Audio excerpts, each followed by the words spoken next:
Assalamualaikum warahmatullahi wabarakatuh.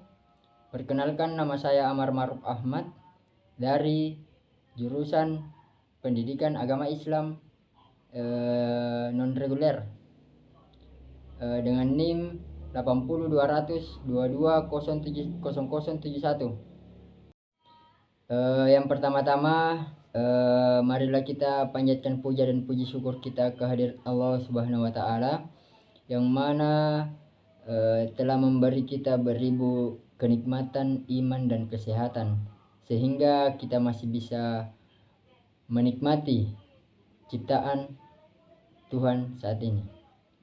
Yang kedua kalinya, tak lupa pula kita kirimkan salam dan salawat kepada junjungan Nabiullah Muhammad SAW yang mana beliau telah membawa kita dari zaman kegelapan menuju zaman terang benderang, dengan kata lain yakni minadz zulumati ilan nur.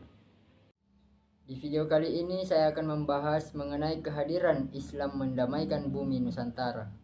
Baiklah, alur perjalanan dakwah di Nusantara itu terdapat beberapa teori. Yang pertama, teori Mekah, yang kedua teori Gujarat, dan yang ketiga teori Persia, dan yang keempat teori Cina. Nah, baiklah, saya akan menjelaskan satu persatu.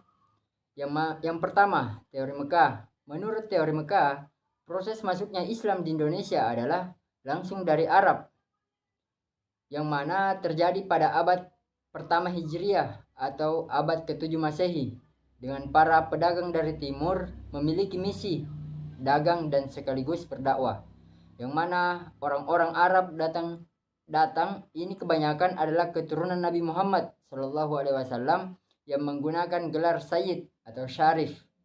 Menurut ahli sejarah, jalur perdagangan antara Indonesia Arab telah berlangsung jauh sebelum Masehi. Yang kedua, teori Gujarat. Teori Gujarat mengatakan bahwa proses kedatangan Islam ke Indonesia berasal dari Gujarat pada abad ke-7 Hijriah atau abad ke-13 Masehi. Apa itu Gujarat? Gujarat adalah sebuah wilayah di India bagian barat, berdekatan dengan Laut Arab. Menurut teori ini, orang-orang Arab bermazhab Syafi'i telah bermukim di Gujarat dan melebar sejak awal Hijriah abad ke-7 Masehi. Namun yang menyebarkan Islam ke Indonesia bukanlah dari orang Arab langsung, melainkan pedagang Gujarat yang telah memeluk Islam dan berdagang ke Nusantara. Orang-orang Gujarat telah lebih awal membuka hubungan perdagangan dengan Indonesia dibanding dengan pedagang orang Arab. Selanjutnya, yang ketiga, teori Persia. Teori Persia mengatakan bahwa proses kedatangan Islam ke Indonesia berawal dari daerah Persia atau Persi, yang sekarang ini Iran.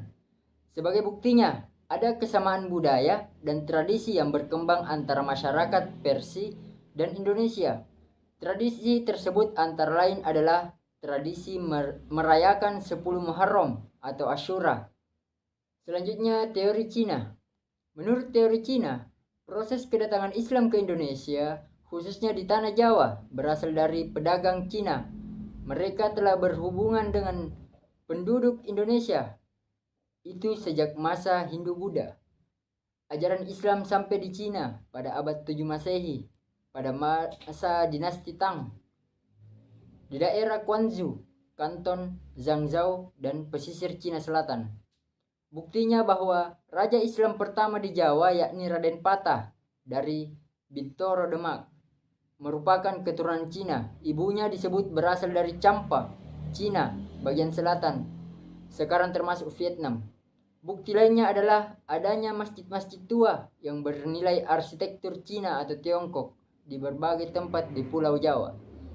Pelabuhan penting seperti di Gersik, menurut catatan Cina, diduduki pertama kali oleh para pelaut dan pedagang Cina. Nah, selanjutnya saya akan membahas cara-cara dakwah di Nusantara. Bagaimana orang-orang tersebut mendakwahkan Islam di Nusantara? Di antaranya yaitu yang pertama melalui perdagangan, kedua perkawinan, pendidikan, hubungan sosial, dan kesenian. Baiklah, saya akan menjelaskan satu persatu bagaimana orang-orang tersebut berdakwah di Nusantara? Yang pertama, melalui jalur perdagangan. Proses penyebaran Islam melalui jalur perdagangan dilakukan oleh para pedagang muslim pada abad ke-6 sampai 7 Masehi. Para pedagang tersebut berasal dari Arab, Persia, dan India. Jalur perdagangan saat itu menghubungkan Asia Barat, Asia Timur, dan Asia Tenggara. Mereka memiliki akhlak mulia, santun, dan dipercaya dan jujur. Hal inilah yang menjadi daya tarik sehingga banyak penduduk Nusantara secara sukarela masuk Islam. Lambat laun tempat tinggal mereka berkembang menjadi perkampungan muslim. Selanjutnya yaitu perkawinan. Banyak para pedagang Islam yang menikah dengan wanita pribumi, terutama putri bangsawan atau putri raja. Dari pernikahan itulah mereka mendapat keturunan, sehingga membuat perkampungan muslim yang disebut Pekojan. Dan selanjutnya yaitu pendidikan. Para mubalik mendirikan lembaga pendidikan Islam di beberapa wilayah Nusantara.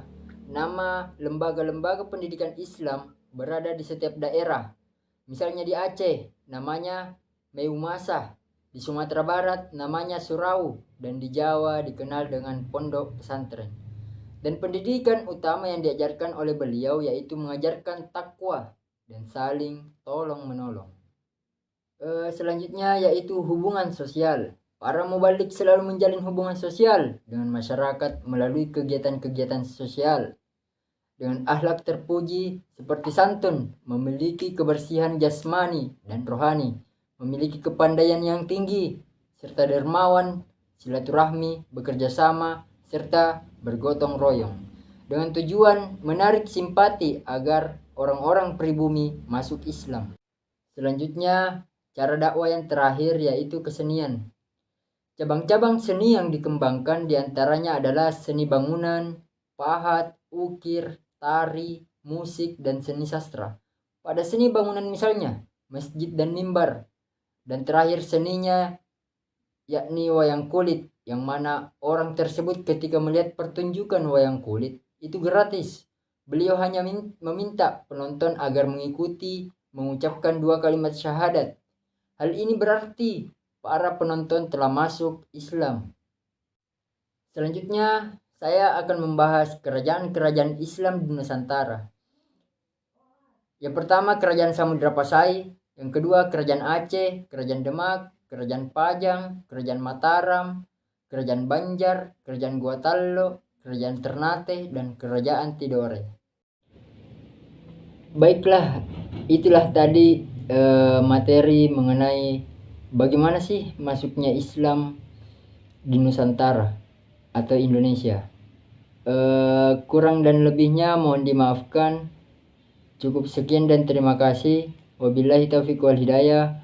Assalamualaikum warahmatullahi wabarakatuh.